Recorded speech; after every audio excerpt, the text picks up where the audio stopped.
राधे राधे। जय श्री कृष्णा। कैसे हैं आप सब? आई होप सब अच्छे होंगे, लेकिन आप लोग सपोर्ट नहीं कर रहे हो, वीडियो नहीं देख रहे हो और बिल्कुल भी व्यूज़ नहीं आ रहे हैं। पता नहीं क्या हो गया है, क्या दिक्कत आ गई है, कुछ नहीं पता है। बिल्कुल भी व्यूज़ नहीं आ रहे हैं, जितने मेरे आने चाहिए उतने व्यूज़ नहीं आ रहे हैं। बहुत ज़्यादा परेशान हो रही हूँ मैं। सोच सोच के कुछ अच्छा बनाने की कोशिश भी कर रही हूँ, लेकिन व्यूज़ आने का नाम नहीं ले रहे हैं। और सर्दी बहुत ज़्यादा हो रखी है, 2-3 दिन से धूप बिल्कुल भी नहीं आ रही है। तो आज मैं एक टॉपिक पे बात करना चाहती हूँ, जो टॉपिक मतलब पता नहीं अच्छा लगे नहीं है लगे, लेकिन मैं ज़रूर करना चाहूँगी क्योंकि वो टॉपिक मेरे से जुड़ा हुआ है। और टॉपिक ये है, जब हम पैदा होते हैं, मतलब जब लड़कियाँ पैदा होती है, तो जैसे ही वो पैदा होती हैं तो ये बोल देते थे कि ये पराई हो गई। मतलब पैदा होते ही वो पराई हो जाती है। माँ बाप उसको खूब लाड़ प्यार से पालते हैं, पोसते हैं, पढ़ाते हैं, लिखाते हैं। काफ़ी लड़कियों की किस्मत इतनी अच्छी होती है कि वो नाजों से पलती है, खूब बढ़िया उनको परवरिश मिलती है। लेकिन काफ़ी बच्चियाँ ऐसी होती हैं कि जिनको ये पता लगे कि बच्ची हो गई है तो पेट में ही उनको मार दिया जाता है, या फिर जिनके 3 हो गई और चौथी बच्ची हो गई है तो उनको चुपचाप कहीं भी फेंक दिया जाता है। और मतलब या तो गला घोट देती हैं। तो जो मारती हैं, अभी हाल ही में हमारे इधर एक न्यूज़ आई थी काफ़ी टाइम पहले कि एक बच्ची को पैदा होते ही पत्थर के साथ बांध के नहर में फेंक दिया था। तो मैं ये सोचती हूँ काफ़ी बार, जो बच्चियों को मार देती हैं वो भी तो बच्ची थी पहले कभी किसी की, वो औरत ही तो थी वो भी। अगर वो सोचे कि भाई अगर मेरे माँ बाप मेरे को मार देते तो मैं इस दुनिया में कहाँ से पैदा होती। तो ऐसे मतलब काफ़ी केस आपने भी सुने होंगे और होते थे पहले। आज के ज़माने में जब से मोदी आया तब से एक तो बढ़िया हो गया कि टेस्टिंग वाला सिस्टम बंद हो गया और बच्चियाँ सेफ़ रहने लग गई हैं।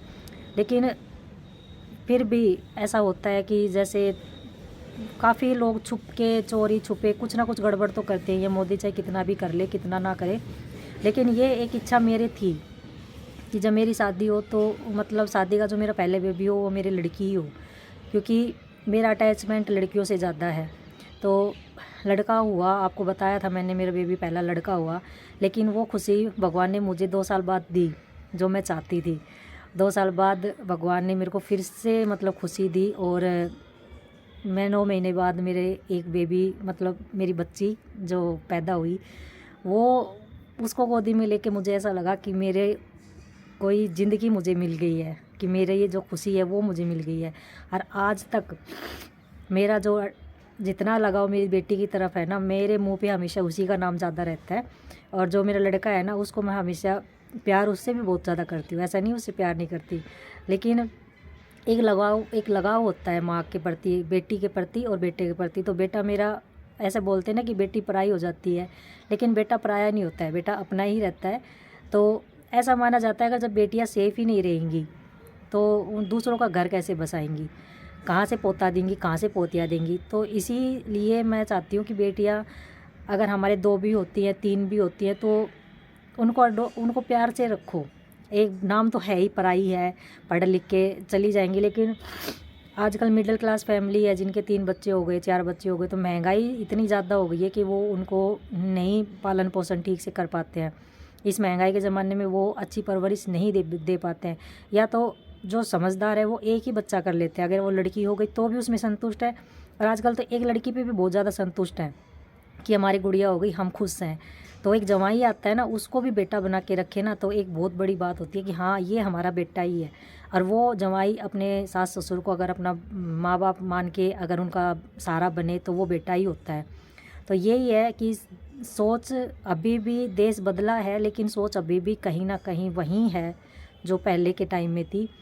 तो मेरे को मेरी बच्ची मिली, मैं बहुत खुश हूँ। लेकिन आज तक मैं भी उसको कभी कभी बोल देती हूँ कि सीख ले, अगले घर जाना है। लेकिन मैं जितना चाहती हूँ कि मेरी बच्ची जितनी साल मेरे पास रहे, मैं कोशिश करूँगी उसको जितना ज़्यादा मैं मेरे पास रख सकूँ उतना रखूँ। जाना तो है ही, वो तो हम भी आए थे तो उसको भी जाना है। तो ये आज का मेरा व्लॉग आपको कैसा लगा? तो भगवान ने जो मुझे खुशी दी थी, वो मेरी तमन्ना पूरी की भगवान ने, तो उसके लिए उसका लाख लाख कोटि कोटि धन्यवाद है भगवान का, जो मुझे खुशी दी। और आज मेरी खुशी मेरे साथ रहती है, मतलब बहुत अच्छे से हम रहते हैं। तो इसीलिए फिर मैं आपसे कल मिलूँगी नए व्लॉग के साथ। तब तक के लिए बाय एंड टेक केयर। ठंड बहुत ज़्यादा हो रखी है और मुझे नीचे जाना है। Bye bye.